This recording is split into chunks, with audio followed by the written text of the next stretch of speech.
amigo, irmão, querido, pastor Daniel, da Igreja de Brasília, Batista Livre de Brasília, e também salta os olhos, né, a sua presença aqui no nosso meio.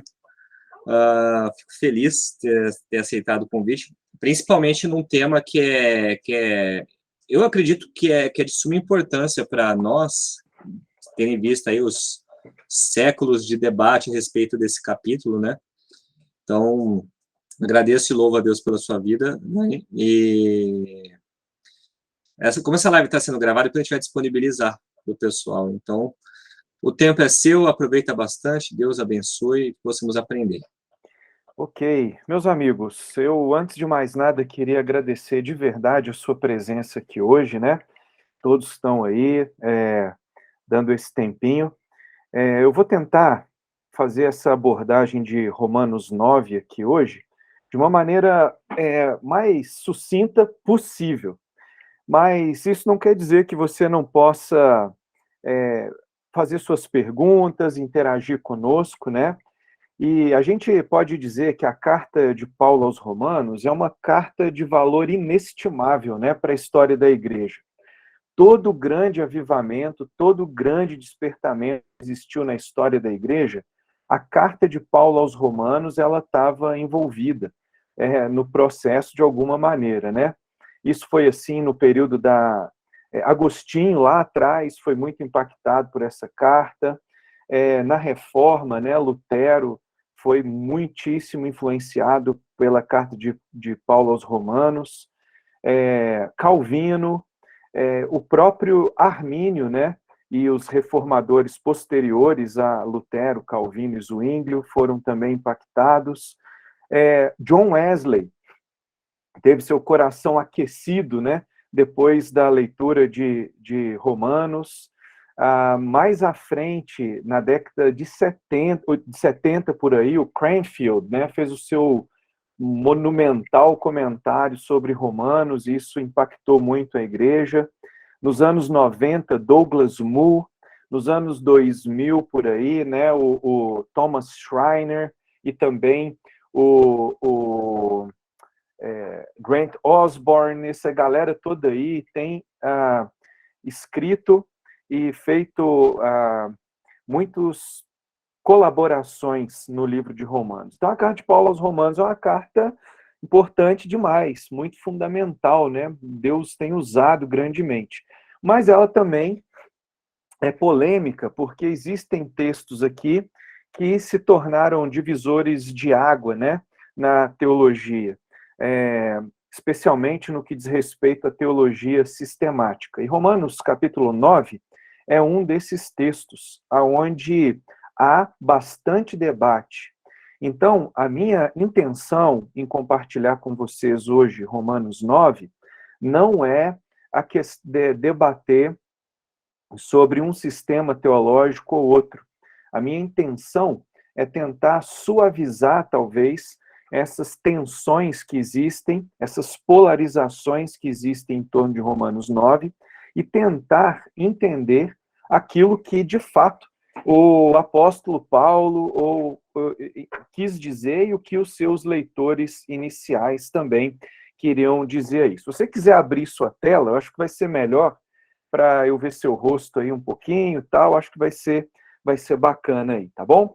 Vamos abrir lá nossa Bíblia aí, se você está de Bíblia, em Romanos capítulo 9, e eu acho que, primeiramente, a gente precisa fazer uma leitura rápida desse texto, e depois eu vou tentar explicar algumas questões sobre ele.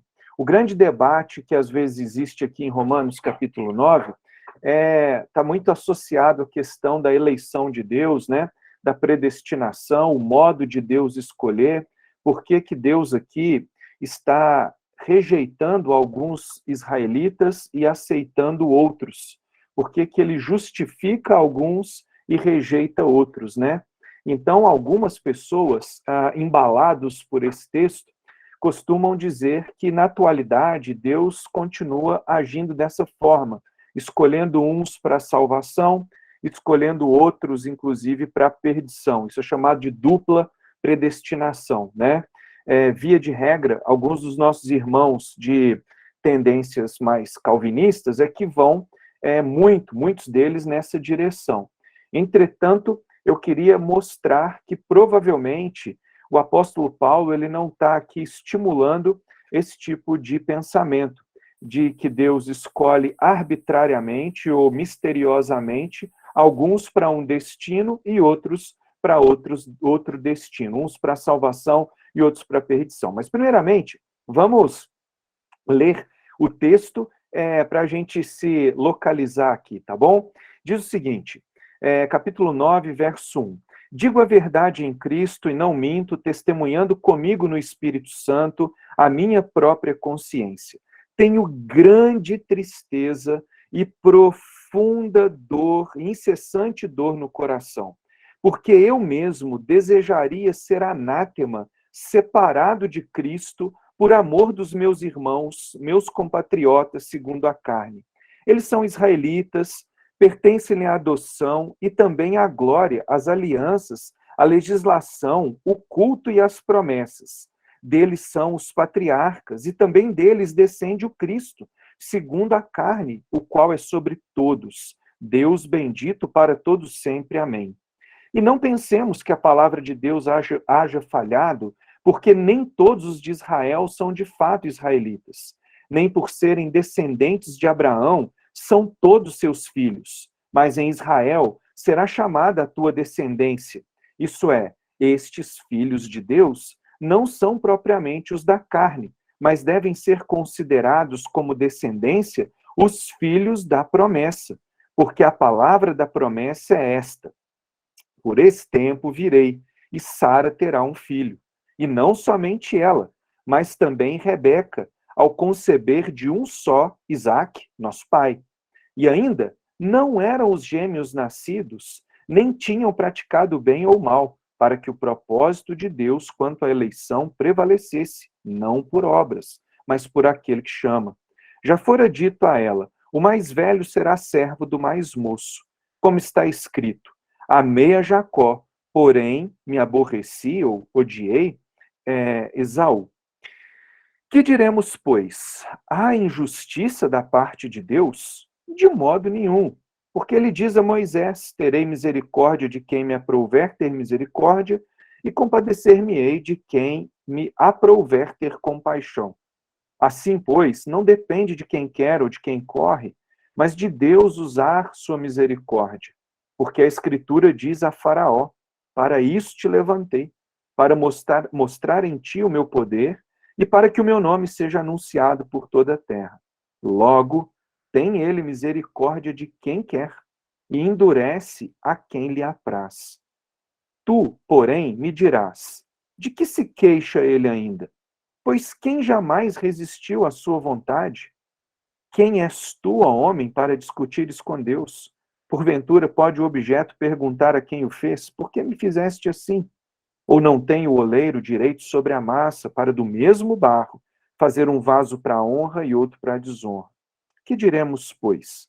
Se Deus, querendo mostrar a sua ira e dar a conhecer o seu poder, suportou com muita longanimidade os vasos de ira, preparados para a perdição, a fim de que também desse a conhecer as riquezas da sua glória em vasos de misericórdia, que para a glória, sua glória preparou de antemão, os quais somos nós, a quem também chamou, não só dentre os judeus, mas também dentre os gentios, assim como também diz Oséias: chamei povo meu o que não era meu povo, e amada que não era amada. E no lugar em que se lhe disse: vós não sois meu povo, ali mesmo serão chamados filhos do Deus vivo. Mas, relativamente a Israel, dele clama Isaías: ainda que o número dos filhos de Israel seja como a areia do mar, o remanescente é que será salvo, porque o Senhor cumprirá a sua palavra sobre a terra cabalmente. E em breve, como diz Isaías: se o Senhor dos exércitos não nos tivesse deixado descendência, teríamos nos tornado como Sodoma e semelhantes a Gomorra. Que diremos, pois, que os gentios que não buscavam a justificação vieram a alcançá-la? Todavia, a que decorre da fé. E Israel, que buscava a lei de justiça, não chegou a atingir essa lei. Por quê? Porque não decorreu da fé, e sim como que das obras. Tropeçaram na pedra de tropeço, como está escrito: eis que põe em Sião uma pedra de tropeço e rocha de escândalo, e aquele que nela crê não será confundido. Um textão, mas é um texto difícil aí, né? E quando você ouve a leitura desse texto, ou quando você lê esse texto, só para eu entender os seus pensamentos aí, o que você entende? Qual a conclusão que você consegue chegar da leitura de Romanos capítulo 9? É claro que Romanos 9 está ligado, é uma unidade de pensamento com o capítulo 10 e o 11. Mas lendo o 9, o que você pensa? O que você entende desse versículo? Talvez você fale assim, nada, né? Mas ou então você entende alguma coisa e fala, eu acho que é isso ou aquilo. O que você acha quando você lê esse texto?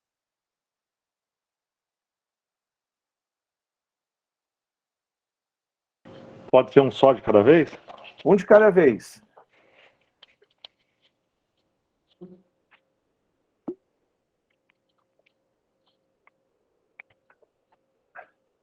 Alguém quer se arriscar aí?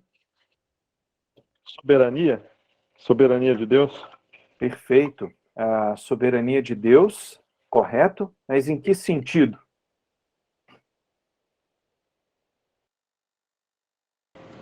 Aí você está parecendo as perguntas da prova de examinação, entendeu? Tá bom, beleza.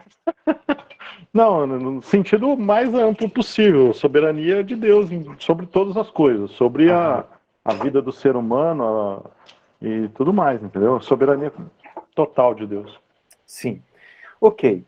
Olha, eu acho que para a gente entender, a primeira vez que li, senti temor de não estar entre os escolhidos. Olha isso aí, ó. Então, eu a primeira vez que eu li, eu também não, há anos, muitos anos atrás, eu fiquei sem entender aqui, né, um pouco a questão. Tive essa impressão também, né, e eu queria, então, começar aqui a falar algumas coisinhas, e eu queria que você tivesse toda a liberdade de interromper quando necessário, de falar aí, né, o que você acha, pensa, fazer suas perguntas, enquanto a gente conversa aqui um pouco sobre esse texto. Eu acho que a primeira coisa é a gente precisa entender o contexto, né, histórico, os motivos que levaram Paulo a escrever essa carta.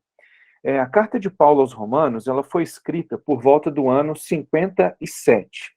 E o apóstolo Paulo, ele tinha uma intenção aqui, ele revela as suas intenções nessa carta, que era, uma delas, era que ele queria chegar a Roma, uma igreja que não foi plantada por ele, não foi plantada também pelo apóstolo Pedro, provavelmente essa igreja nasceu a partir do dia de Pentecostes, ou talvez com judeus convertidos que da diáspora e que às vezes estavam ali em Roma, que era a capital do império, que tinha 1 milhão de habitantes, mais ou menos, naquela época, no primeiro século, e por estarem ali convertidos, uma comunidade de cristãos, primordialmente judeus inicialmente, floresce e nasce dentro de Roma.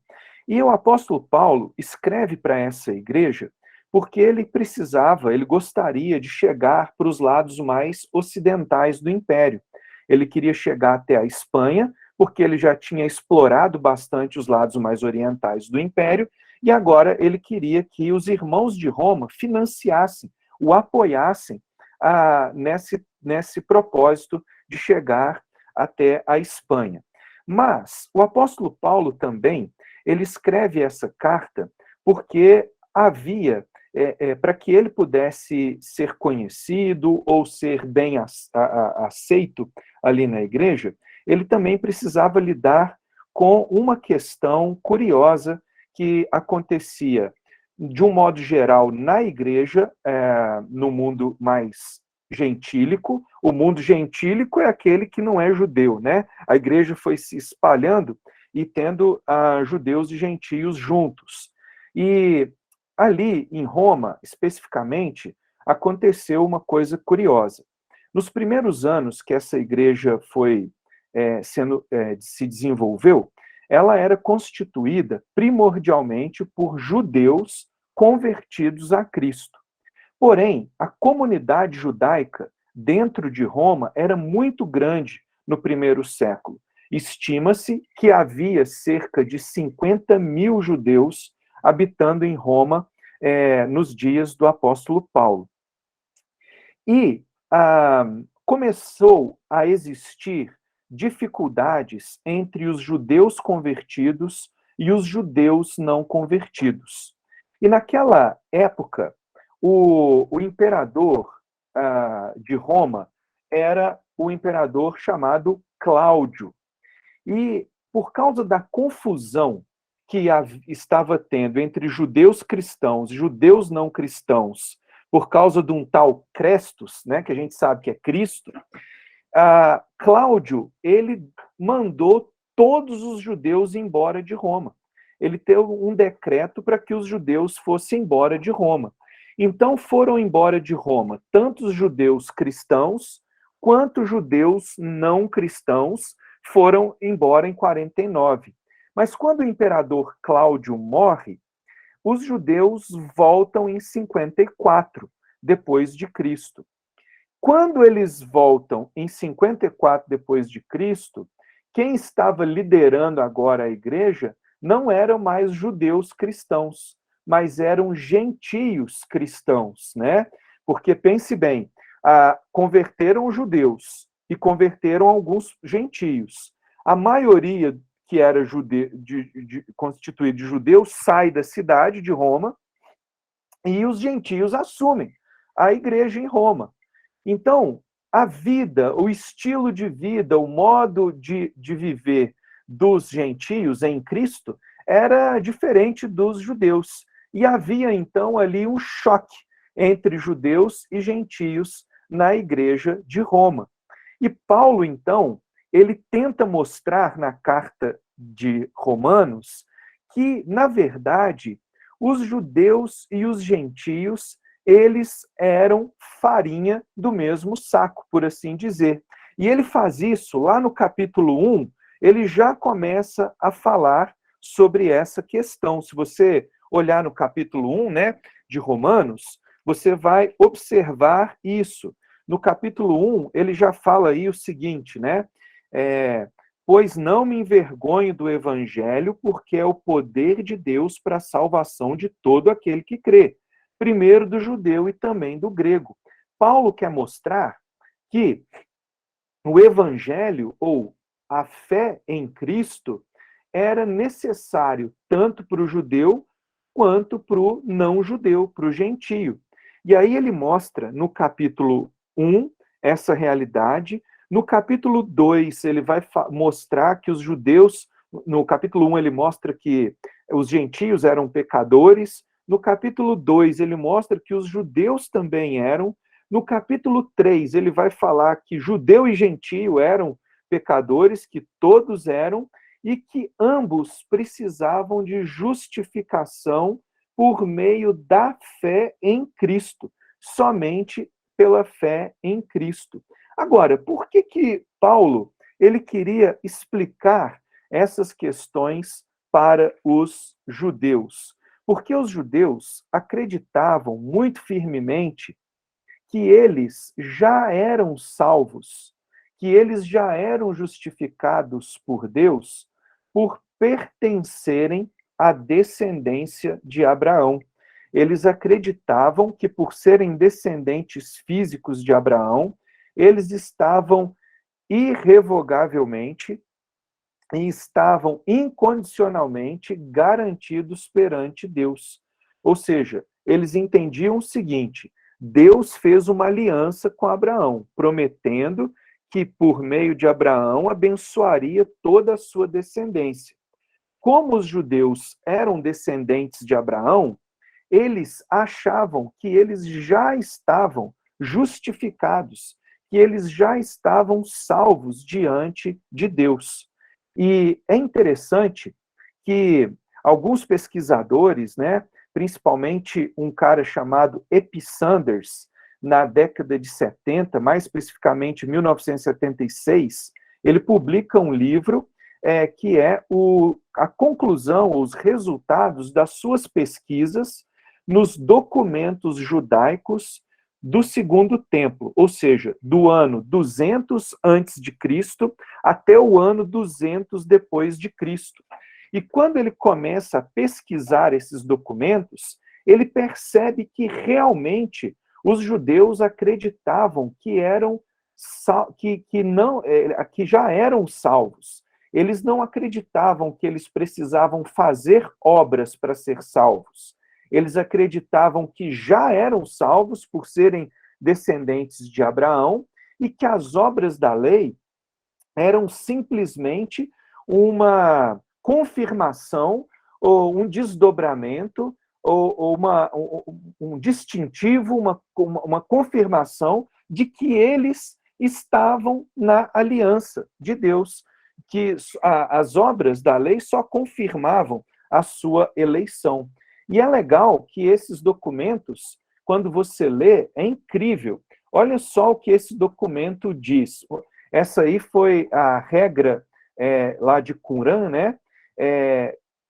Esse número aí embaixo, 1QS, né, que foi encontrado na primeira caverna de Qumran, e diz aí o seguinte nesse documento, ou seja, uma perspectiva judaica a respeito da justificação. Alguém lê esse texto aí para a gente, para você ver como que os judeus entendiam a sua participação, por assim dizer, na aliança com Deus. Alguém lê, por favor, esse texto aí, rapidinho.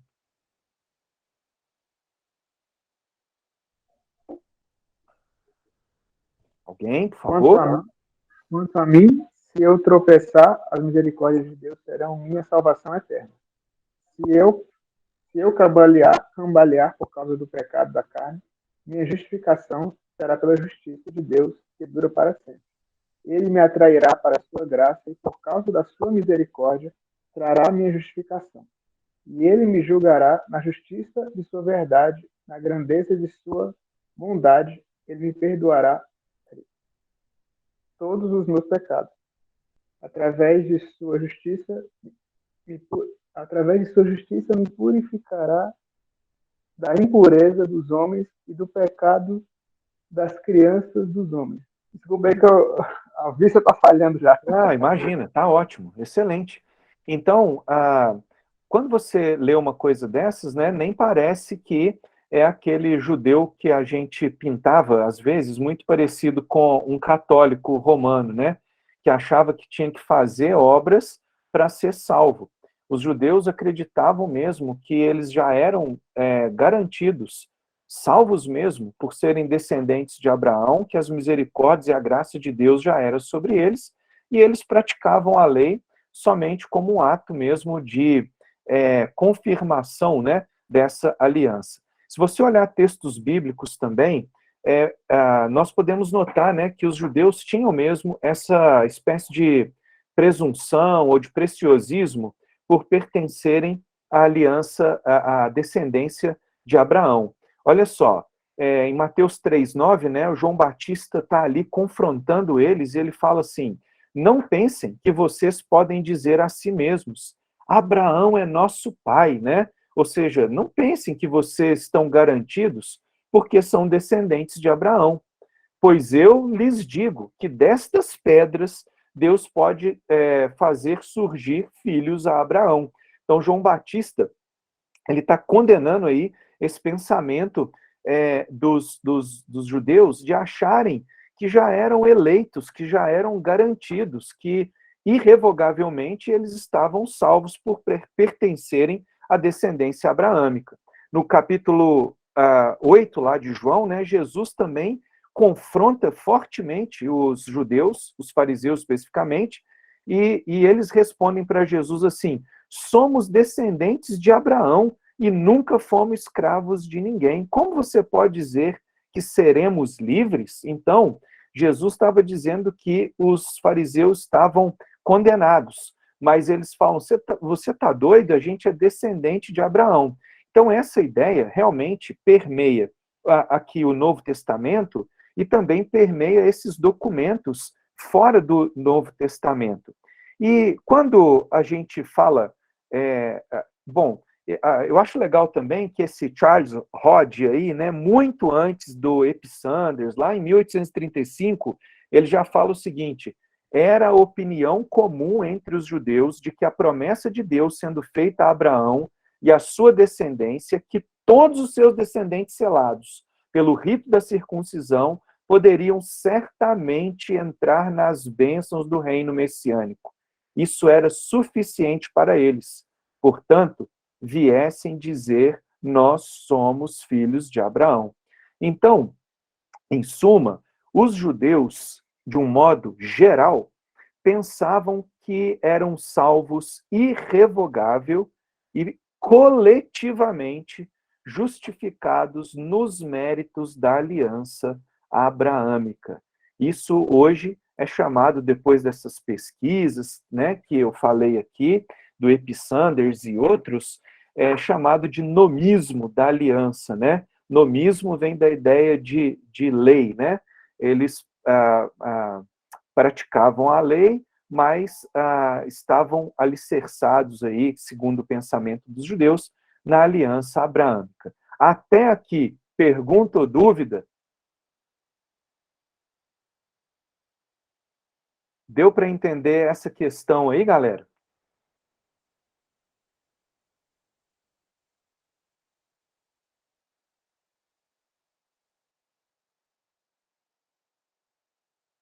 Estão comigo? Até agora, tranquilo. Tá de boa? Sim, aqui. Tá bom, isso é muito importante sacar agora, que os judeus tinham esse tipo de pensamento, que eles achavam que já eram garantidos perante Deus, né, por serem descendentes de Abraão. E, finalmente, então, quando Paulo vem tratando em toda a carta de Romanos que a justificação diante de Deus é pela fé em Cristo e não por causa de ser descendentes de Abraão, ele precisa explicar isso agora no capítulo 9, 10 a 11 para os judeus. Porque se os judeus pensavam que eles eram salvos por serem descendentes de Abraão, e Paulo está dizendo que não, que é pela fé em Cristo, então os judeus podiam pensar o seguinte: então a palavra de Deus falhou, alguma coisa está dando errado. Como assim? Então Paulo precisa mostrar para os judeus que a justificação não é por raça, mas é por graça, né? Ele precisa fazer isso. Só que Paulo faz isso com muita tristeza.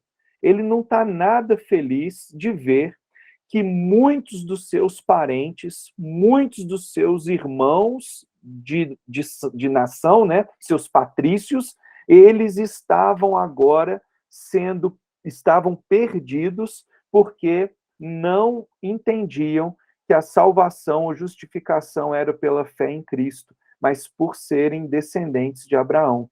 Então, Paulo, ele está extremamente triste. O tom de Romanos é um tom de tristeza. Olha só o versículo 1. Alguém lê o versículo 1 até o 3 aí para a gente, por favor. Versículo 1 até o 3.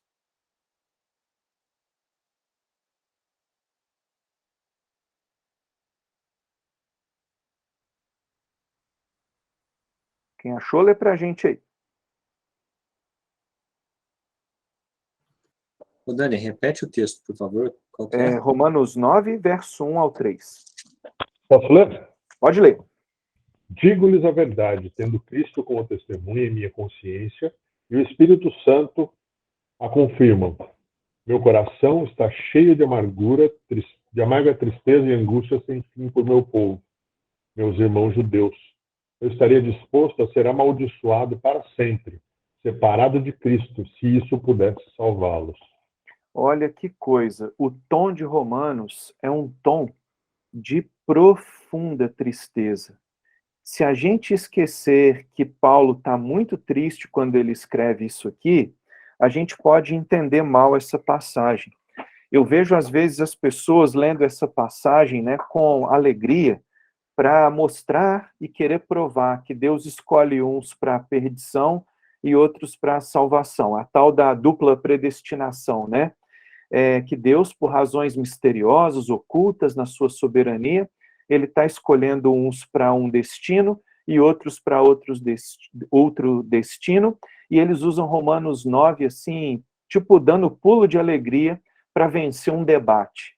Paulo não estava aqui feliz porque alguns judeus estavam indo para o inferno. Ele não estava nada saltitante, exultante por causa da realidade dos seus compatriotas judeus. Ao contrário, ele estava profundamente triste. E esse tipo de lamento que ele faz aqui é um lamento muito peculiar, muito próprio dos judeus mesmo, né? Esse tipo de lamento aparece muito no Antigo Testamento. E essas palavras no grego aí, elas estão descrevendo um tipo de angústia profundo mesmo, um estado de mente angustiado. Na Septuaginta, que é o Antigo Testamento em grego, lá em Isaías, esse texto, em Isaías 35, 55, quando essas palavras aparecem, né, lute e udene, aí, quando essas palavras aparecem, é falando que o povo, eles esperavam o dia que a opressão, o sofrimento, a dor do exílio chegasse. Paulo aqui, ele chega ao ponto de desejar ser anátema por causa dos seus irmãos judeus, que não estavam entendendo que a justificação, ela não era por ser descendente de Abraão, mas era pela fé em Cristo. Ele fala que ele mesmo queria ser anátema, separado de Cristo por amor dos seus irmãos judeus. De fato, o apóstolo Paulo usa aqui uma fala muito parecida com aquela que Moisés usou quando ele estava intercedendo pelos judeus, né? Moisés também fez isso. Ele falou: olha, ajuda o povo, ou senão risca o meu nome do seu livro, né? Ele também desejou isso aí. No caso aqui do versículo 3, essa expressão desejaria ser anátema é uma construção no grego aqui chamada de indicativo potencial, né? Era um desejo real, honesto, verdadeiro de Paulo, mas que jamais aconteceria, né? Porque Deus não transfere a culpa de um para o outro, né? Isso aí a Bíblia não ensina. E esse próprio tipo de construção aqui, embora fosse um desejo real de Paulo, era uma coisa impossível de acontecer, dele ser separado de Cristo por causa dos judeus. Mas tudo que Paulo fala aqui é honesto, porque ele declara isso no verso 1. Digo a verdade em Cristo. Eu não minto, eu estou falando de verdade, eu estou muito triste pelo que está acontecendo com os judeus. Você está vendo a diferença do tom de Romanos com a diferença do tom de alguns dos debates que a gente entra sobre esse assunto? Tem pessoas que parecem que estão assim, ansiosas para poder demonstrar assim que Deus está escolhendo pessoas para perdição e pessoas para salvação, né? De uma maneira arbitrária e tal. Não é isso que esse texto está demonstrando. Está demonstrando uma tristeza porque judeus estavam sendo rejeitados. E esses judeus que estavam sendo rejeitados podiam pensar que Deus, de alguma maneira, estava falhando. E Paulo vai mostrar, e olha só o versículo 6, né? E não pensemos que a palavra de Deus haja falhado. E aí ele vai falar, porque nem todos os de Israel são de fato israelitas. Paulo vai argumentar agora que Deus nunca prometeu salvar irrevogavelmente todos os descendentes físicos de Abraão. Por isso que ele fala essa frase, nem todos os de Israel são de fato israelitas. É muito legal que aqui agora o apóstolo Paulo para de falar, de se referir ao povo de Israel como judeus e se refere a eles como israelitas, né? Ou seja, aqueles que descendem de Abraão, de Isaque e de Jacó, que é Israel, né? O nome de Jacó foi dado para Israel. Então, ele está querendo dizer que nem todos esses descendentes de Abraão são israelitas de fato. Aqui, Paulo está falando mais ou menos isso. Esse círculo aí seria o povo de Israel, aqueles que são descendentes de Abraão, de Isaque e de Jacó. E Paulo está dizendo que nem todas essas pessoas de Israel são de fato israelitas. Ou seja, todo Israel B aí, né, faz parte de A. Todo mundo aí é descendente de Abraão. Mas nem todo o Israel A faz parte do Israel B. Né? Nem todos os de Israel são de fato israelitas. E por que ele vai mostrar isso? Por que ele está dizendo isso?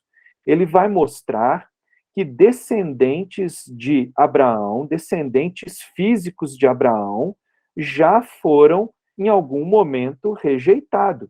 Olha o que ele diz aí no versículo 7. Nem por serem descendentes de Abraão são todos seus filhos, mas em Isaque será chamada a sua descendência. Isto é, estes filhos de Deus não são propriamente os da carne, mas devem ser considerados como descendência, os filhos da promessa, porque a palavra da promessa é essa: por esse tempo virei a Sara, e Sara terá um filho. Então, o que Paulo está querendo mostrar aqui? Ele está querendo mostrar que, na história do povo judeu, descendentes de Abraão já foram rejeitados. E ele cita aqui o caso de Isaque e de Ismael. Vocês sabem que Deus prometeu para Abraão e Sara que ele teria um filho chamado, um filho, né, o filho da promessa, que era o Isaque.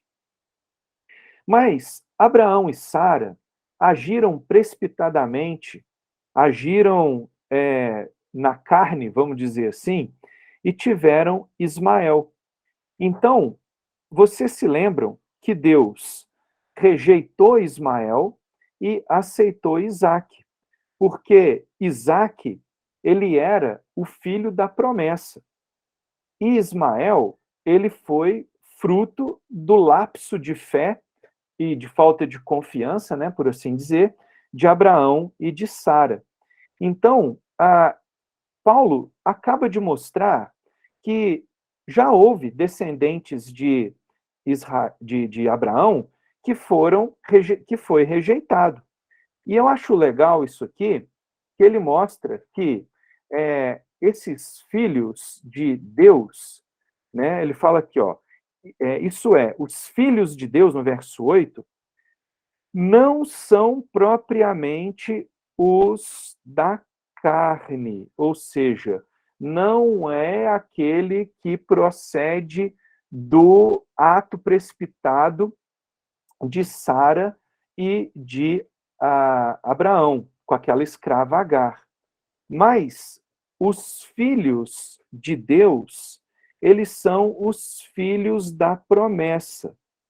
Que filhos da promessa? Deus havia prometido para Abraão e Sara que ele teria um filho. Mas uma promessa implica em quê? Implica em fé. Todo mundo para quem é feita uma promessa, precisa ter fé de que essa promessa vai acontecer. Então, é por isso que Deus escolhe os descendentes de Isaque, que eram da promessa, que eram da fé, e rejeita os descendentes de Ismael, que não foi um ato concebido, por assim dizer, por um ato de fé. Então, aqui, Deus está mostrando que já houve rejeição de israelitas ou de descendentes de Abraão, na história de Israel. Beleza, estão comigo até aqui? Está fazendo sentido? Sim, Ok, fazendo beleza. sentido. Daniel, só uma pergunta. E Pergunte. como sempre eu, né? Marcelo, Lucas. Perguntei.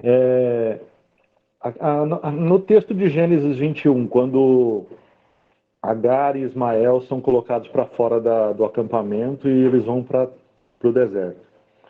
E lá Deus vê Ismael chorando e tal, tem toda aquela questão. E aí Deus promete para Agar que mesmo de Ismael iria gerar uma nação. Sim. Uma grande nação. É Sim. essa a diferença é essa discussão, basicamente? Sim, essa nação, hoje, a gente sabe, né, que são o que veio a ser agora, né, hoje em dia, e os muçulmanos, né, é dessa descendência aí, né, de Ismael que vem essa turma. E, de fato, ela se tornou uma grande nação. Mas Ismael não era o filho da promessa, né? Porque toda a promessa, por si só, implica em fé. Faz sentido isso? Ok. Ok. Agora, tudo bem. Aqui, Paulo cita o seu primeiro exemplo. Mas o segundo exemplo que ele cita é um exemplo um pouco mais curioso.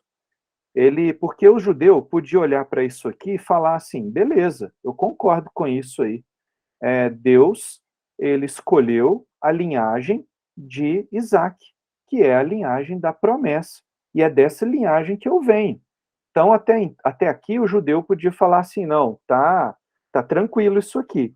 Só que no versículo 10, o apóstolo Paulo fala o seguinte, e não ela somente, mas também Rebeca, ao conceber de um só e não ela somente, mas também Rebeca, ao conceber de um só, Isaque, nosso pai, e ainda não eram os gêmeos nascidos, nem tinham praticado o bem ou o mal, para que o propósito de Deus quanto à eleição prevalecesse não por obras, mas por aquele que chama. Então, o que acontece?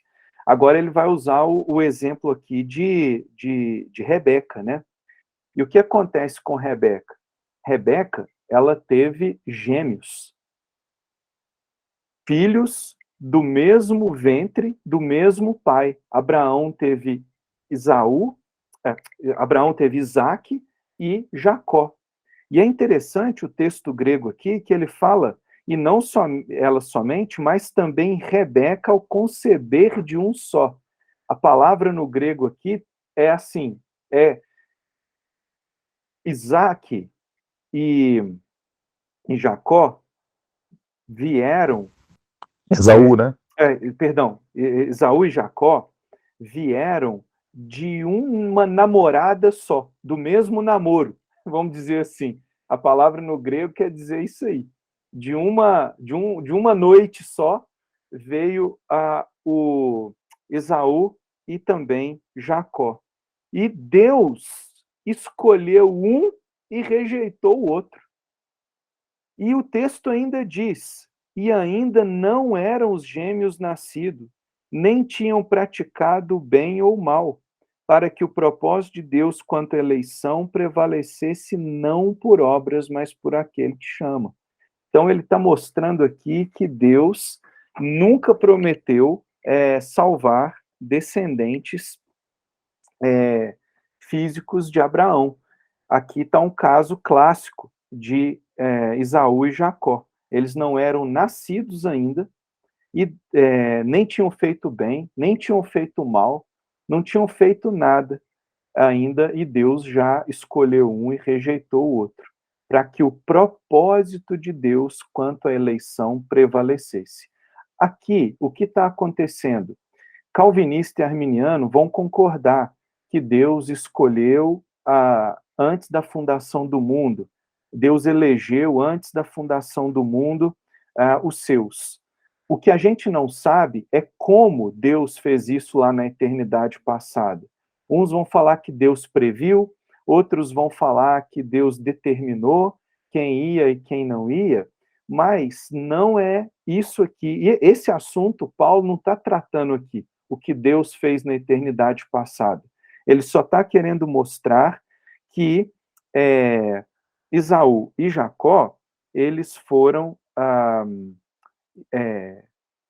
escolhidos, ou o destino deles foi traçado aqui, por assim dizer, antes que eles tivessem feito qualquer coisa. Ou seja, não depende de fazer obras, não depende de ser ou não ser descendente de Abraão, porque o propósito de Deus quanto à eleição não é por obras. Deus não elege pessoas por obras. Então, se ele não elege por obras, ele elege por quê? Ele elege como? Aí alguns aqui vão falar assim, por razões misteriosas, porque motivo secreto que ninguém sabe, mas a gente sabe que Deus, o propósito de Deus quanto à eleição, se não é por obras, a gente sabe que é por fé. Faz sentido o que eu estou dizendo? Se não é por obras, é por fé. Paulo não falou aqui ainda que é por fé. Ele vai falar daqui a pouco, no seu argumento. O que ele quer mostrar aqui é que descendentes de Isaac e de Esaú de Abraão, já foram rejeitados. Deixa eu voltar à tela aqui, que aí eu vou poder falar mais alguma coisa, e já vou acelerar um pouco aqui para não tomar muito o tempo de vocês.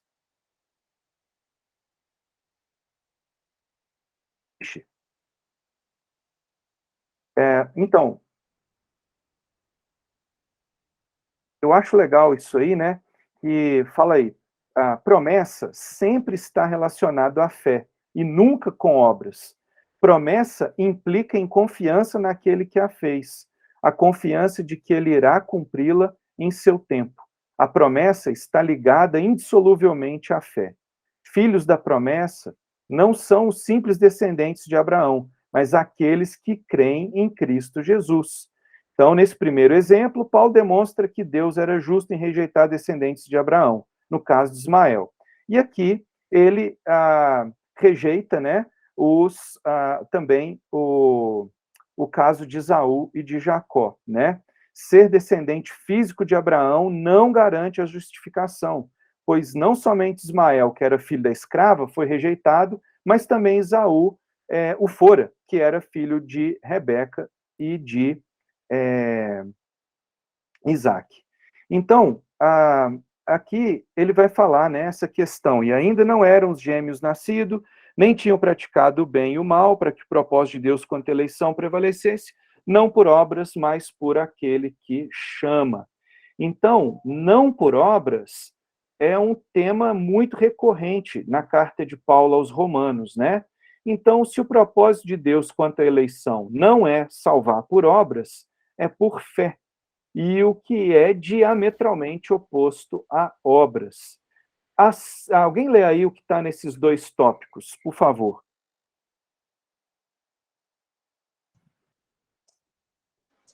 Assim como os crentes gentios podiam ser considerados espiritualmente linhagem de Abraão, da mesma forma, a descendência natural não era um qualificativo para fazer parte dessa descendência. No tempo presente, por analogia, não é participação na nação natural que importa, mas a resposta ao chamado de Deus, que envolve judeus e gentios. Então, ele fala isso aqui, né? No verso 13, ele fala, o mais velho será servo do mais moço, como está escrito, amei a Jacó, porém aborreci de Esaú. Essa questão aqui de Esaú e de Jacó é o seguinte, em Gênesis, lá no capítulo 25, antes deles nascerem, né, Deus fala que de Esaú viria nações, e que dos dois viriam nações, e que o mais novo seria, sobrepujaria, né, o mais velho seria servo do mais novo. Então, em Gênesis e Malaquias, Deus aceita Israel e rejeita Edom. Os descendentes de Esaú são os edomitas, e os descendentes de Jacó, né, são os israelitas. Agora, em Romanos também, Deus está escolhendo e rejeitando. Deus está escolhendo crentes e rejeitando incrédulos dentre os israelitas. Ou seja, quando você olha a história de Edom e a história de Israel, você vê que lá em Amós, em Obadias, que Deus ele condenou Edom por causa do seu modo rebelde de viver, do seu modo pecaminoso e rebelde contra Deus. E por isso é que Deus pune Edom.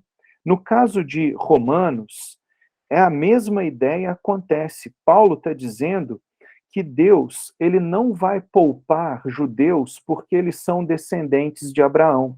Deus vai punir judeus que rejeitarem o modo de Deus de justificação. E o modo de Deus de justificação é pela fé em Cristo e não por ser descendente de Abraão. Né? Então, isso está muito ligado com o que diz em Romanos, né? Que a ira de Deus ela é contra todo aquele que detém a verdade pela mentira. Então, Deus ele está irado contra isso, assim como ele ficou irado contra os descendentes de Esaú e rejeitou. Aqui Deus também está irado com aqueles que estão rejeitando a sua oferta de salvação por meio da fé em Cristo, por outro modo que não seja esse. Então, é isso que ele está dizendo aqui. E aí, no verso 14, então, aqui até agora, ele está mostrando que Deus nunca prometeu salvar incondicionalmente ou irrevogavelmente todos os descendentes de Abraão. Então, se Deus não faz isso, é porque ele é soberano e tem o direito de salvar quem ele quer e de condenar quem ele quer. Porque ele é soberano para fazer isso. E olha só o verso 14. Que diremos, pois? Há injustiça da parte de Deus? Não, não há injustiça da parte de Deus em rejeitar alguns judeus e aceitar outros. Porque ele diz a Moisés, eu vou ter misericórdia de quem me aprouver ter misericórdia. E vou me compadecer de quem me aprouver ter compaixão. Então, não depende de quem quer ou de quem corre, mas de Deus usar a sua misericórdia. Então, ele está querendo dizer o seguinte, Deus salva quem ele quer. Deus não tem obrigação de salvar descendentes físicos de Abraão. Deus, ele salva quem ele quer, ele tem misericórdia de quem ele quer. Ele não se comprometeu em salvar por raça. Ele se comprometeu em salvar pela graça. Não depende de quem quer ou de quem corre. Não depende de ser descendente de Abraão ou de fazer alguma coisa. Mas Deus salva pela sua misericórdia. Mas, enquanto misericórdia de Deus é um atributo do seu caráter que ele dispensa a quem ele deseja, endurecimento é um juízo de Deus para aqueles que resistem à sua misericórdia. E é por isso que ele fala aqui do exemplo de Faraó, porque a Escritura diz a Faraó, para isso mesmo te levantei, para mostrar em ti o meu poder e para que o meu nome seja anunciado por toda a terra. Logo tem ele misericórdia de quem quer e endurece quem ele quer. A nossa pergunta, então, é a seguinte: quem Deus quer, de quem Deus quer ter misericórdia e quem Deus quer endurecer? Ele é soberano para salvar quem ele quer, endurecer quem ele quer. Mas quem ele quer endurecer o coração e quem ele quer salvar? Nós sabemos que Faraó, ele foi resistente, ele foi obstinado, e Deus, então, endureceu o seu coração. E na teologia bíblica, as palavras da raiz endurecer, né, elas querem dizer assim, um estado de obstinação espiritual. E ser endurecido significa ser insensível a Deus e insensível à sua palavra. Então, o que Paulo está mostrando aqui para os judeus, né, que leram a sua carta, é o seguinte: lembrem-se de Faraó. Aquele monarca foi insensível à palavra de Deus, a ponto de Deus puni-lo com endurecimento do seu coração, porque eles resistiram à misericórdia, ele resistiu a Deus. E ele está querendo dizer que se os judeus continuassem a resistir a Deus, a oferta de salvação de Deus pela fé em Cristo, e continuarem a resistir, achando que eles eram salvos por serem descendentes de Abraão, Deus também endureceria o coração dos judeus. E Deus era justo para fazer isso, porque ele salva do jeito que ele quer. Ele tem misericórdia de quem quer e ele salva do jeito que ele quer. E ele decidiu, ele quis salvar, não por meio da descendência física, mas ele quis salvar tanto judeus quanto gentios pela fé em Cristo Jesus. Então, a única solução para os judeus, que Paulo está dizendo aqui, era se submeter ao senhorio de Cristo, era ter fé em Cristo Jesus, porque, do contrário, eles não poderiam ser justificados perante Deus. E isso estava causando tristeza para o apóstolo Paulo. Então, Paulo está triste e está mostrando para os judeus: parem de pensar que vocês estão garantidos por serem descendentes de Abraão. Ao longo da história, Deus já rejeitou descendentes de Abraão. Olha o caso de Ismael e de Isaac. Olha o caso de Esaú e de Jacó. Deus tem misericórdia de quem ele quer. Deus endurece quem ele quer. E ele decidiu ter misericórdia daqueles que têm fé, ou seja, Deus salva crentes e rejeita descrentes. Então, cuidado. É isso que ele está falando com o povo de Israel. E aqui, no verso 19, ele vai dizer o seguinte: tu, porém, me dirás, de que se queixa ele ainda? Pois quem jamais resistiu à sua vontade? Se Deus salva apenas quem ele quer, e não os descendentes filhos de Abraão, então ele está reclamando de quê, né? Então, né, não tem saída. E então, aqui, ele diz no verso 20, quem és tu, ó homem, para discutires com Deus? Porventura pode o objeto perguntar a quem o fez, por que me fizeste assim? Ou tem o oleiro direito sobre a massa, para do mesmo barro fazer um vaso de honra e outro para desonra? Aqui o apóstolo Paulo está citando quase que diretamente o texto de Isaías 29:16 e o texto de Isaías 45:9. Lá em Isaías 29:16, ele fala assim: que perversidade a vossa, como se o oleiro fosse igual ao barro, e a obra dissesse ao seu artífice, ele me fez, ele não me fez, e a coisa feita dissesse ao seu oleiro, ele nada sabe. E o verso 45:9, ele fala, ai daquele que contende com o seu Criador, e não passa de um caco de barro entre outros cacos. Acaso dirá o barro ao que lhe dá forma, que fazes? Ou sua obra não tem alça? Por que Paulo está fazendo isso? Lá em Isaías 45:9, Isaías estava falando com o povo de Israel sobre a futilidade de se opor aos propósitos de Deus. O povo de Israel, lá em Isaías, estava rebelde aos propósitos de Deus. E Isaías fala o seguinte: ai daquele que contende com seu Criador e não passa de um caco de barro. É fútil, é inútil se opor aos propósitos de Deus.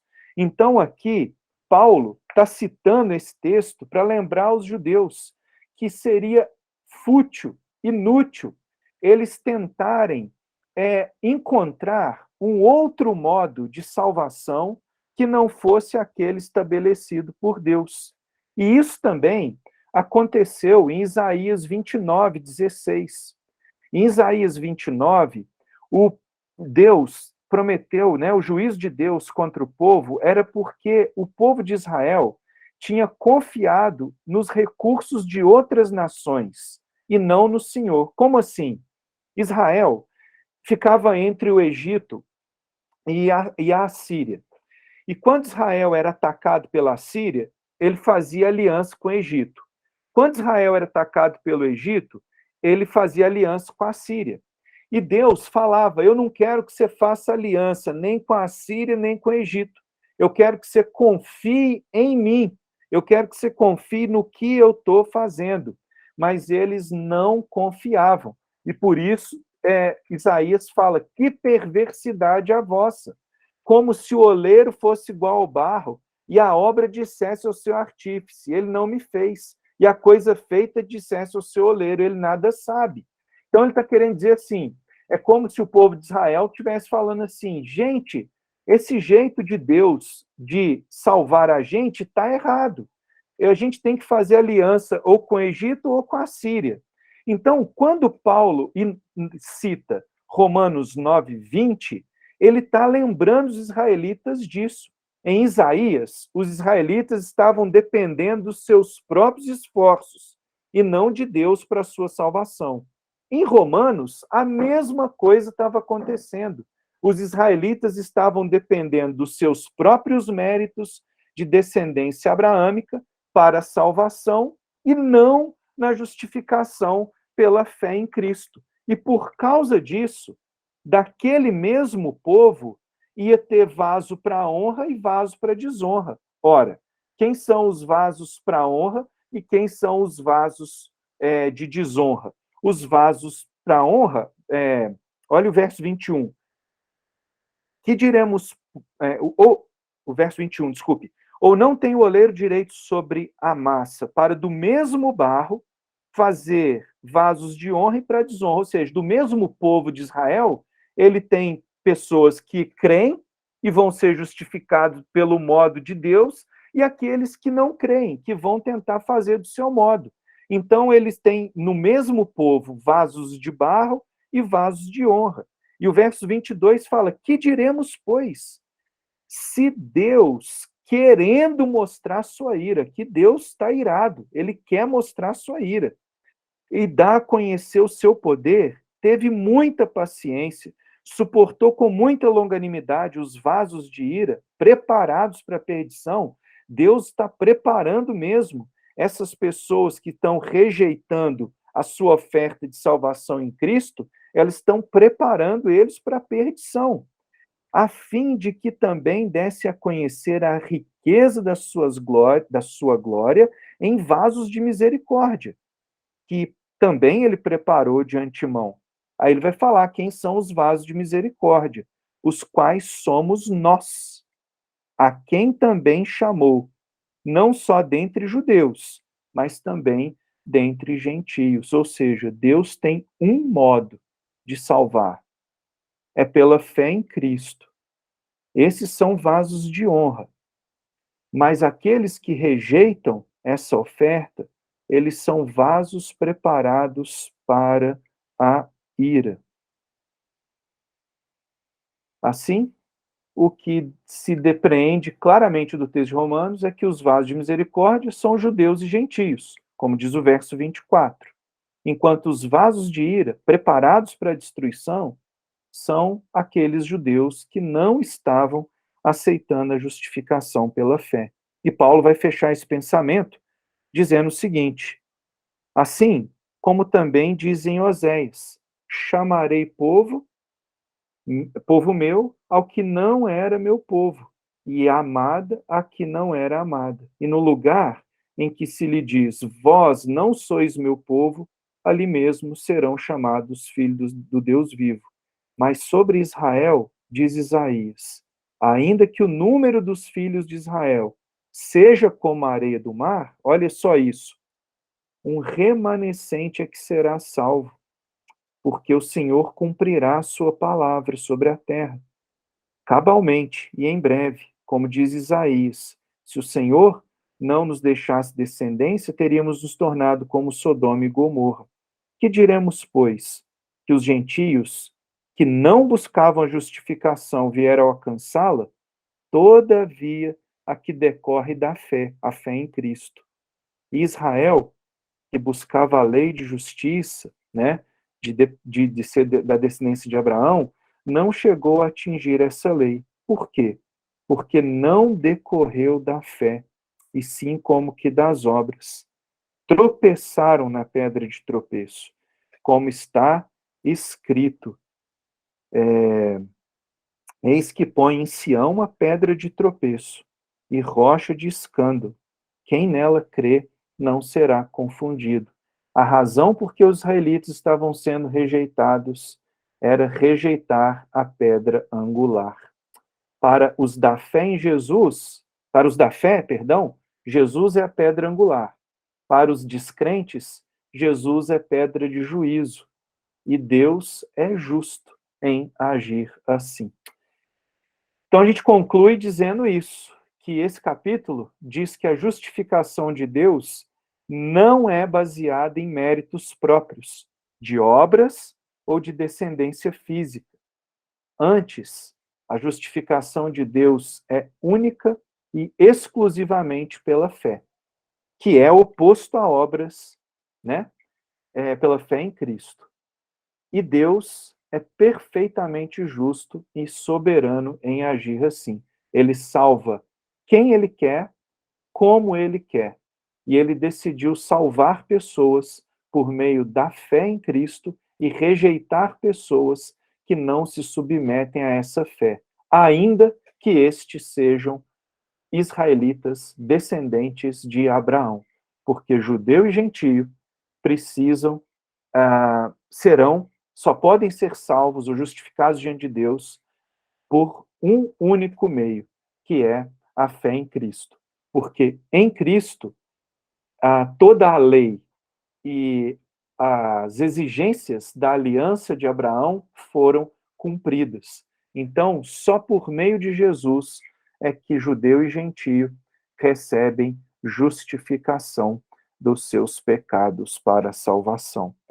Embora Paulo estivesse muito triste pela rejeição dos judeus aqui, no capítulo 10 ele tinha ainda esperança que aqueles corações endurecidos dos judeus pudessem vir a ser quebrantados. Ele fala, né? A boa vontade do meu coração e a minha súplica a Deus a favor deles é para que sejam salvos. Paulo ainda acreditava que alguns dos judeus duros, endurecidos naquele período, pudessem ter seus corações ainda quebrantados. Então isso vai bem na contramão do que alguns estão dizendo às vezes, né, no meu modo de entender Romanos, de que Deus arbitrariamente, por razões misteriosas, está endurecendo uns para a perdição e amolecendo o coração de outros para a salvação. Parece que não é bem isso o argumento de Paulo aqui. Paulo está argumentando que judeus estavam de corações endurecidos e seriam ainda mais endurecidos, como Deus fez com Faraó, se eles continuassem a rejeitar o único meio de justificação que existe, que é pela fé em Cristo Jesus, e não por meio de descendência de Abraão ou de obras. A salvação não é por obras, é pela fé em Cristo. Então Deus escolhe, o propósito de Deus quanto à eleição é realmente justificar, né, os da fé e rejeitar, justificar crentes e rejeitar descrentes. E isso Deus elaborou e estipulou e definiu, determinou antes mesmo da fundação do mundo. É isso, amigos. Não sei se consegui transmitir tão rapidamente assim todo esse denso conteúdo de Romanos, né? Alguma pergunta, alguma dúvida, algum feedback? Eu estou aqui pronto para te ouvir, tentar esclarecer alguma coisa, né? Pois não. Está ouvindo direitinho? Estou ouvindo, irmão. Perfeito. É o Vitor aqui. Fala, Vitor. Pastor, mais uma pergunta, acho que um pouquinho teológica ali. O senhor citou ali o A.P. Sanders, né? Exato. E acho que o senhor deve conhecer ele, acho que é o primeiro expoente ali do que a gente conhece hoje pela nova perspectiva, né, de Paulo. Perfeito, perfeito. E os calvinistas mais reformados, os reformados mais calvinistas, eles têm muita crítica com essa NPP, pelo que eu vi, pelo que o senhor falou aí, é exatamente talvez por esse ponto. O senhor acha que a crítica que os calvinistas têm contra a NPP, porque eles dizem que a NPP desvirtua a justificação, seria mais ou menos por causa dessa abordagem que, por exemplo, o senhor falou de Romanos 9? Eu imagino que isso esteja envolvido, né? Mas, sabe, Vitor, de fato, algumas pessoas receberam muito mal a nova perspectiva sobre Paulo, mas hoje em dia, mesmo nos rincões aí dos reformados, né? As pessoas estão se abrindo mais para o diálogo com a nova perspectiva e entendendo que ela não está minimizando a ideia reformada, assim, de justificação pela fé, mas ela está ampliando algumas coisas que no passado, ali no período da reforma, né, os reformadores mesmos ainda desconheciam, até que esses documentos foram descobertos, né, antes de E.P. Sanders, né, já tinha pessoas trabalhando nisso, Stan Hall, e antes dele ainda, esqueci o nome agora, mas já estavam aí trabalhando nisso. E.P. Sanders, ele teve a sua obra assim, seminal nisso aí. Então, eu acho, na verdade, que isso aí vem só isso, fé e fidelidade, né? Tem isso aí também, de Romanos 3, né? Ou seja, a justificação é pela fé em Cristo ou pela fidelidade de Cristo, né? Essa é uma questão também, Romanos 3. Então, eu acho que a justificação, ela é pelas duas coisas, é pela fé em Cristo e pela fidelidade de Cristo. Aquele genitivo ali, se ele é objetivo ou subjetivo, não dá para a gente saber. Então, eu acho que abarca as duas coisas. Mas voltando ao que você falou, muitos reformados, né, por exemplo, Douglas Moo mesmo, que é um cara que bateu mais forte na nova perspectiva, no seu primeiro comentário de Romanos, hoje ele tem muito mais diálogo com esses expoentes aí da nova perspectiva sobre Paulo. Mas o medo que às vezes os reformados tinham, né, era justamente esse, porque eles acreditavam que os judeus pensavam que eram salvos pelas obras. Mas esses documentos mostram que a maioria dos judeus acreditavam que eram salvos pela aliança, que eles pertenciam à aliança, né? Então, essa é uma questão. Mas o pensamento judaico não era monolítico. Documentos como Quarta Esdras, por exemplo, mostra que alguns judeus também, às vezes, falavam em praticar obras para ser salvo, né? E outros judeus acreditavam que precisavam praticar obras para confirmar a sua eleição. Então, a linha é muito tênue nesse aspecto. E eu acho que no nível mais popular que Paulo lidou, que Paulo trabalhou ali, né, e escreveu, ele lidou com judeus que pensavam de diversas formas, né? Ele lidou com uma ampla gama de pensamento dos judeus, talvez alguns que acreditavam que eram salvos por obras, e outros, como o caso claro de Romanos, que acreditavam que eram salvos por descendência abraâmica. E Paulo está querendo mostrar que não é nenhum nem outro. A salvação é única e exclusivamente pela fé em Cristo Jesus.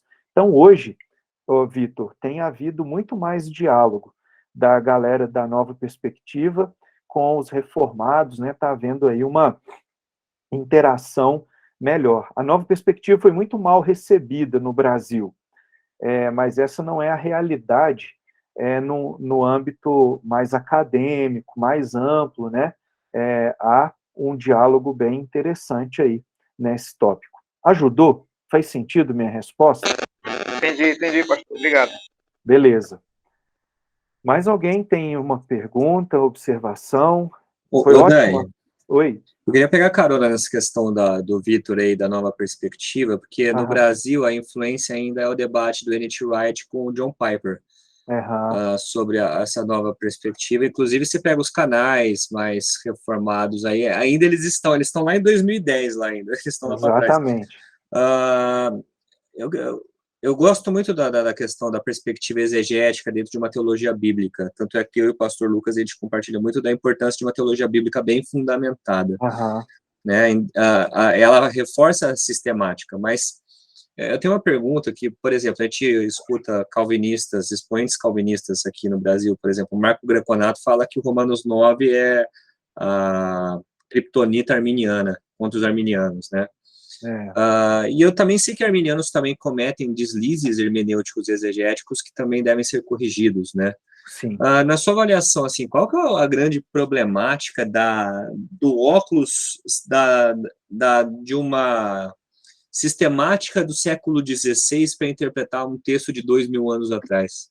Então, eu acho que às vezes esse é um grande problema. A gente começa a nossa teologia, às vezes, a partir da reforma, né, do século XVI, e esquece tudo aí o que estava para trás, né? E então, o esforço da teologia bíblica é justamente esse aí, né, de deixar o texto falar por si só, sem depender em demasia da teologia sistemática. A gente tende, né, a fazer isso. Deixa eu dar um exemplo aqui que eu acho que vai ajudar um pouquinho. Você coloca, por exemplo, um arminiano, um calvinista, assim, para discutir num debate. Aí, o calvinista, ele vai lá e pega os textos dele predileto lá, que fala de eleição. Romanos 9, um monte de texto assim, né? Efésios 1 e tal. E aí, o arminiano vai lá e mostra aquele monte de texto bíblico que Jesus morreu por todos e tudo mais. E aí, todos dois vão falar que são bíblicos, porque eles estão extraindo seus textos da Bíblia. Só que a gente às vezes esquece que a Bíblia está falando os dois textos, né? As duas coisas. Então, a boa teologia bíblica, ela tenta avaliar todos esses dados à luz da Escritura como um todo. Só que a gente tem a tendência de avaliar os textos à luz do nosso sistema. Calvinista, arminiano, todo mundo. A gente tem essa tendência, né? E aí eu queria ficar aqui com a frase do Grant Osborne, que eu acho muito legal. Ele falava assim, que não é o rabo que balança o cachorro, mas o cachorro que balança o rabo. Então, não é o seu sistema teológico que governa a sua exegese ou a sua teologia bíblica, mas é a sua exegese, a sua teologia bíblica que governa o seu sistema. E quando a gente faz isso, tem texto que mexe com a gente, mexe com o nosso sistema. Ele toca o nosso sistema. Você coloca um arminiano aqui, às vezes, na frente de Romanos 9, ele tem que arranjar um jeito rápido de falar assim, não, mas é porque Deus já sabia o que um ia fazer, o outro ia fazer. E o texto nem está falando disso, que um sabia e outro não. Você coloca um calvinista em Hebreus 6, o cara treme, ele vai falar que não, aqui não é crente, eles só provaram, não sei o quê. A gente tenta enfiar o nosso sistema no texto. Mas eu sugiro, né, e é um ato de coragem, inclusive, e às vezes exige até uma certa luta, mas eu encorajo a gente a deixar o texto ser o texto, a deixar o texto falar. A gente não pode ter medo de olhar Romanos 9 e falar assim, Deus escolheu Isaac e rejeitou Ismael. Deus escolheu Esaú e rejeitou Jacó. Deus endureceu Faraó. E agora, Paulo está triste por isso. Por que Paulo está triste? Ou por que Deus rejeita um e aceita o outro? Se você ler a carta de Romanos inteira, você vai ver que Deus rejeita crente, rejeita incrédulo e justifica crente. Justifica quem crê e rejeita quem não crê. E o mesmo assunto da carta toda está sendo tratado em Romanos 9, né? Então, a gente precisa ter essa cautela, esse cuidado, né? De perceber que, ao invés de Paulo estar aqui nesse texto refutando uma eleição, ou uma escolha de Deus, ou uma justificação com uma condição, que é a fé, ele não está refutando isso, ele está refutando o contrário. Ele está refutando exatamente a presunção dos judeus de acharem que eram eleitos incondicionalmente pela aliança abraâmica. Ele está falando, não, a sua eleição não é incondicional, não, porque você pertence à descendência de Abraão, não. Ela tem uma condição única, que é a fé em Cristo. Se vocês não se submeterem a Cristo, vocês estão lascados. E não só vocês, mas todo mundo, judeu e gentio. Então, acho que essa maneira de ver Romanos coaduna muito melhor com a carta como um todo, e com o Novo Testamento como um todo, né? E com a Bíblia como um todo. Eu acho que... E Paulo faz uma espécie de teologia bíblica que eu acho legal. Assim, né? Ele começa falando dos patriarcas, depois ele vai para Moisés, depois ele encerra o seu argumento com os profetas, né? Ele pega o Antigo Testamento todo aí para mostrar o seu argumento, que Deus salva crente e rejeita descrente, né? Mais alguém tem uma pergunta, observação ou dúvida aí? Dani, obrigado, viu? Foi muito bom. Estou saindo da sala aqui para não fazer barulho lá, mas para mim foi muito importante rever, ouvir você e sempre um mestre. Deus abençoe. Beleza, amigo. Deus abençoe. Tamo junto. Valeu. Valeu, amigo. Então, se não temos mais perguntas, fechamos por aqui. Dani, quero agradecer muito, viu, a sua disponibilidade, a sua aula, que foi uma aula incrível. Eu fiquei aqui só aprendendo, né, que Deus abençoe muito. Agradeço a presença também de todos. Acho que isso enriquece bastante, nos aproxima. Se a gente para pensar, a gente tem igrejas batistas livres aqui do Brasil reunidos, né? Legal. Que a gente possa divulgar esse trabalho também. Agradeço mesmo, Daniel, pela sua presença. Quero orar por você. Valeu, né? amigo. Aí a gente encerra, né? A gente... Beleza. Aí quem quiser ver o Lula, vai ver o Lula. Acho que já deve ter acabado também, né? Mas vamos orar, então. Legal. Meu Pai querido, obrigado, Pai, por essa noite maravilhosa. Quero agradecer pela vida do pastor Daniel. Obrigado porque que oportunidade nós tivemos de aprender da Tua palavra. Obrigado porque o Senhor tem guiado a vida dele e saímos enriquecidos essa noite, ó Pai, com conhecimento, mas não apenas um conhecimento teórico, mas um conhecimento, ó Pai, substancial, que age nas nossas vidas, sabendo que tudo, ó Pai, é por Ti, e toda a escolha, ó Pai, que existe, é baseada em Cristo Jesus, na obra magnífica que Ele fez na cruz. Obrigado pela vida de cada um aqui, que o Senhor nos deu uma noite de descanso e um sono reparador. É o que eu oro agradecido em nome de Jesus. Amém. Amém. Amigos, Dani, obrigado, viu? Valeu, amigos, obrigado. Espero que tenha sido útil aí, né? É um texto que a gente talvez precisaria de mais encontros para ir aos poucos. Eu tentei falar tudo aí. Espero que tenha sido legal.